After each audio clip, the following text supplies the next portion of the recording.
আগামী ১ জুলাই পঞ্চম প্রাথমিক শিক্ষা উন্নয়ন কর্মসূচি শুরু হচ্ছে বলে জানিয়েছেন প্রধানমন্ত্রী তারেক রহমান। সকালে জাতীয় সংসদের প্রথম অধিবেশনের ১৪তম দিনে প্রধানমন্ত্রীর প্রশ্নোত্তর পর্বে একথা জানান তিনি। সরকারের ১৮০ দিনের মধ্যে খুলনা, নোয়াখালী, বগুড়া, সিরাজগঞ্জ ও নরসিংদী জেলার জনসাধারণকে হেলথ কার্ড দেওয়া হবে বলেও সংসদকে জানান প্রধানমন্ত্রী। জান্নাতুল ফেরদৌসের রিপোর্টে বিস্তারিত।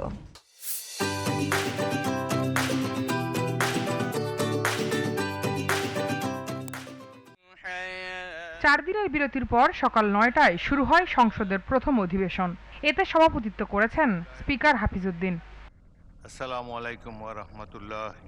অধিবেশনে সংসদ সদস্য মোহাম্মদ শামসুর রহমান শিমুল বিশ্বাসের এক প্রশ্নের জবাবে প্রধানমন্ত্রী তারেক রহমান জানান, জনগণকে স্বাস্থ্য সেবা নিশ্চিতে হেলথ কার্ড দেওয়ার উদ্যোগ নিয়েছে সরকার।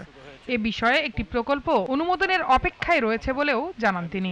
সকল মন্ত্রণালয় এবং বিভাগ আগামী ১৮০ দিনের কর্মসূচির আলোকে কর্মপরিকল্পনা প্রণয়ন করেছে এবং সেগুলো বাস্তবায়নের উদ্যোগ এরই ভিতরে গ্রহণ করেছে।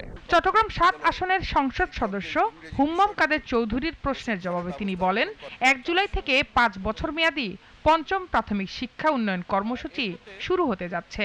চতুর্থ প্রাথমিক শিক্ষা উন্নয়ন কর্মসূচির আওতায় ইতিমধ্যেই ১,৩০,০০০ শিক্ষককে ইংরেজি বিষয়ে প্রশিক্ষণ প্রদান করা হয়েছে। অধিবেশনে তারেক রহমান আরও জানান, আগামী ৫ বছরে সর্বমোট ২০,০০০ কিলোমিটার খাল ও নদী খনন ও পুনঃখননের পরিকল্পনা রয়েছে সরকারের। এছাড়াও ৫ বছরে ২৫ কোটি বৃক্ষরোপণ ও সবুজায়ন কর্মসূচির উদ্যোগ নিয়েছে সরকার।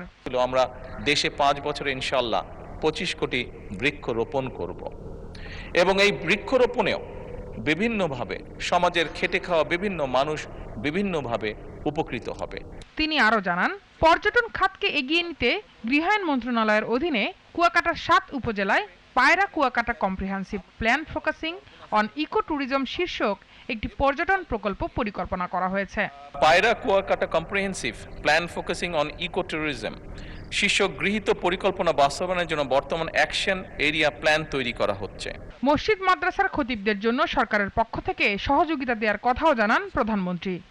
মসজিদ মাদ্রাসা যেগুলো আছে তার খতিব, ইমাম, মুয়াজ্জিম সাহেবরা, অন্যান্য ধর্মীয় প্রতিষ্ঠান, অন্য ধর্মের যে ধর্মীয় প্রতিষ্ঠান সেখানে যারা ধর্মগুরু আছে তারাও খেটে খাওয়া মানুষেরই অংশ।